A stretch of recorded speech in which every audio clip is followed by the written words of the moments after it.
जरा एक पल के लिए सोचिए कि अगर मैं आपसे कहूं कि दुनिया का सबसे बड़ा साइंटिस्ट हमेशा से इंटेलिजेंट नहीं था, बल्कि वो स्कूल में वीक स्टूडेंट माना जाता था। वो बचपन में बाकी बच्चों के मुकाबले लेट से बोलना स्टार्ट किया और जिसे लोग स्लो माइंड भी कहते थे। लेकिन वही इंसान आगे चलकर ऐसा बना जो टाइम को तोड़ दे, स्पेस को झुका दे और इंसान के सोच के लिमिट्स को बदल दे। ये कहानी किसी और की नहीं, बल्कि ये कहानी है अल्बर्ट आइंस्टाइन की। सिर्फ एक साइंटिस्ट नहीं, एक ऐसा दिमाग जो नॉर्मल नहीं था।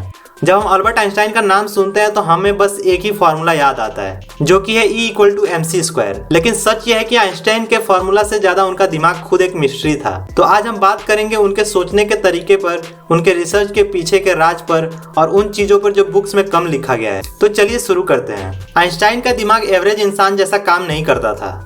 उन्हें वर्ड से ज्यादा इमेज और इमेजिनेशन में सोचना पसंद था। वो बोलते थे I think in picture not in words. और जब बाकी साइंटिस्ट इक्वेशन लिखते थे तब आइंस्टाइन सपने देखते थे, जैसे कि लाइट के ऊपर सवारी करना, टाइम को स्लो होते हुए इमेजिन करना और स्पेस को बेंड होते हुए देखना। उनके लिए साइंस नंबर का खेल नहीं था, बल्कि इमेजिनेशन का खेल था। आइंस्टाइन का सबसे बड़ा सवाल था कि टाइम क्या है।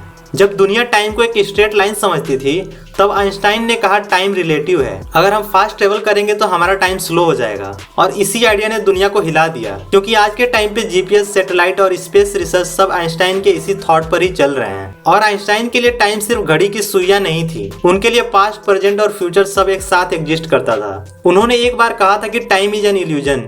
तो सोचिए, अगर टाइम इल्यूजन है तो हम किस चीज के पीछे भाग रहे हैं। आइंस्टाइन के दिमाग का यही बात साइंस से आगे जाकर इंसान के एग्जिस्टेंस पे सवाल उठाता है। इसलिए कई लोग मानते हैं कि आइंस्टाइन सिर्फ साइंटिस्ट ही नहीं, बल्कि एक स्पिरिचुअल थिंकर भी थे। और आइंस्टाइन के मरने के बाद साइंटिस्ट ने उनके घर वालों के पूछे बिना ही चुपके से उनके दिमाग को प्रिजर्व कर लिया। और जब उनके दिमाग पर स्टडी किया गया तो कुछ शॉकिंग चीजें सामने आई, जैसे कि उनके ब्रेन में पैरिटल लोब ज्यादा डेवलप्ड था, जो कि इमेजिनेशन और मैथ से रिलेटेड होता है। और उनके दिमाग के लेफ्ट और राइट हेमिस्फीयर के बीच कनेक्शन नॉर्मल से ज्यादा था, यानी उनका दिमाग लॉजिकल प्लस क्रिएटिव दोनों था। इसीलिए ही वो दुनिया को अलग नजर से देख पाते थे। लेकिन फिर भी आज तक साइंटिस्ट आइंस्टाइन के दिमाग को पूरे तरह से समझ नहीं पाए हैं। और आइंस्टाइन ज्यादा सोशल नहीं थे, उन्हें भीड़ पसंद नहीं था और उनका छोटे बातों में इंटरेस्ट नहीं था। वो अक्सर अकेले रहना पसंद करते थे, क्योंकि उनका दिमाग हमेशा यूनिवर्स में घूम रहा होता था। उन्होंने कहा था loneliness is painful in youth but delicious in maturity. शायद ये लोनलीनेस ही उनका सबसे बड़ा स्ट्रेंथ था।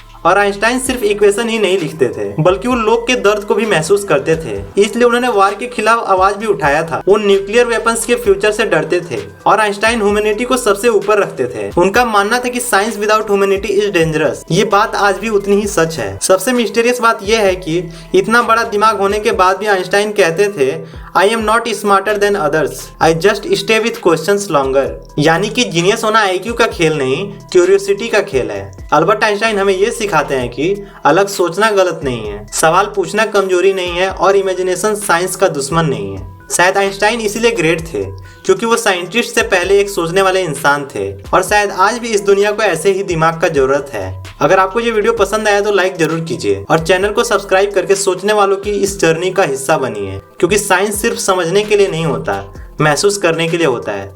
तो हम मिलते हैं किसी नए वीडियो में किसी नए टॉपिक के साथ। Thanks for watching.